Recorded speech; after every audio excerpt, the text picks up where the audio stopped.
Hello, YouTube family.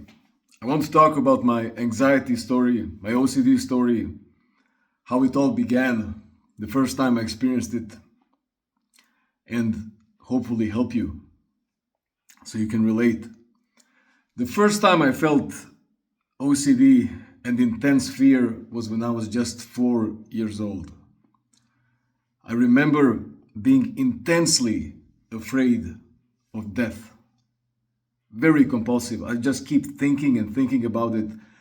And I'd ask my dad, also compulsively, what's going on? Is there something after death? What will happen? Will we meet together in heaven? And I used to pray to God all the time, God, I really want us all to know each other in heaven so we can hang out and still be together. They even took me to like a psychiatrist, and he didn't help. She didn't help. I asked her, can you tell me there's something after death? And she put her shoulders up and said, no, I can't. And the other distant memory from beginnings of OCD was me watching SpongeBob, my favorite cartoon.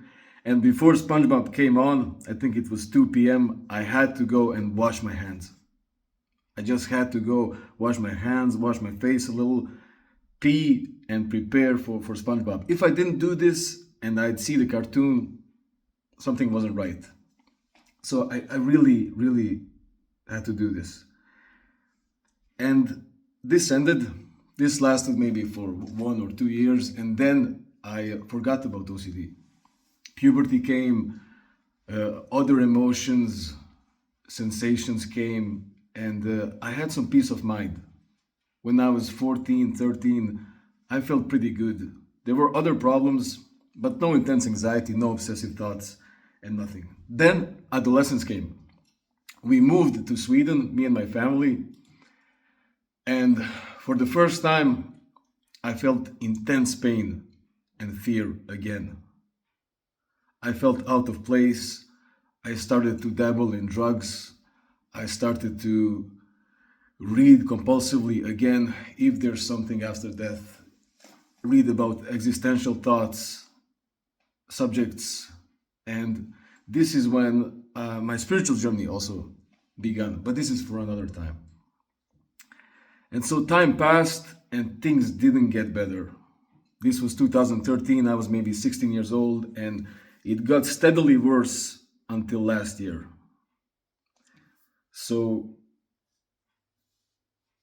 over the years, I developed slowly various symptoms of anxiety: depersonalization, derealization, panic attacks maybe 2 years ago, and it got steadily worse.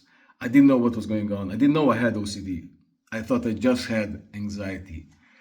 And so began the search for various therapies, various self-help books, various meditations, various therapists, social workers, this psychologist, that psychiatrist, and nothing worked. I would get little relief from this and that, but that was it. And so came last November, where I had an intense panic attack. I thought I was gonna go crazy for sure. And this was a sort of existential panic attack. I got into a loop of a certain way of thinking, very circular, and I just believed in that moment that was gonna last forever. So I went to the ER for the first time in my life for panic. And before that, that was my mental compulsion. I thought, you can always go to the ER, go to the hospital, and they will help you for sure. They know what to do. And so I'd have these attacks before, and I think, hey, you can always go to the hospital. Let's go to the hospital now, blah, blah, blah, blah. But this time it was so intense, I had to go to the hospital. And so I went there, and to my surprise, I freaked the lady out. I told her, please, I grabbed her, please put me to sleep, put me down like an animal. And she thought I was crazy. And the worst thing you can give somebody as feedback when they're going through a panic attack especially existential panic attack, that's not very physical but very mental, is to give them the look of "you are crazy." And she gave me that, and that freaked me out more. So I said, "Just leave me alone. I don't want your tranquilizers or whatever." And I just went home and I kind of surrendered somehow with help from one person. And it ended for that night, but it got steadily worse. So that this was last November, and up until spring, maybe March, April, it was really bad. And then I found OCD recovery. These are people that are just geniuses at healing this stuff. I'll put the link in the description. And I began to study what they teach: changing beliefs, exposures, not giving yourself reassurance, many things. I'll talk in future videos probably.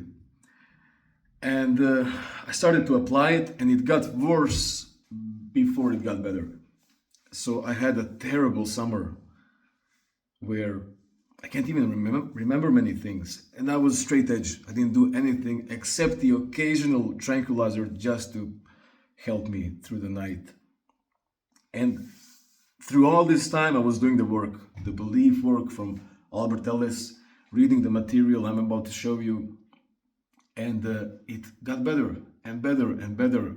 And I quit compulsions. I had a compulsion of carrying around a little tranquilizer, benzodiazepine, with me in my wallet. And I had to quit that. I had to go travel without that. It was very hard. You need to be really brave to win this. And it never ends. You keep winning these battles with your courage. And so I'm still on this recovery path, but I feel so good in my fearlessness towards life. So yeah, that's my story for now, and I hope you enjoyed it, and bye bye.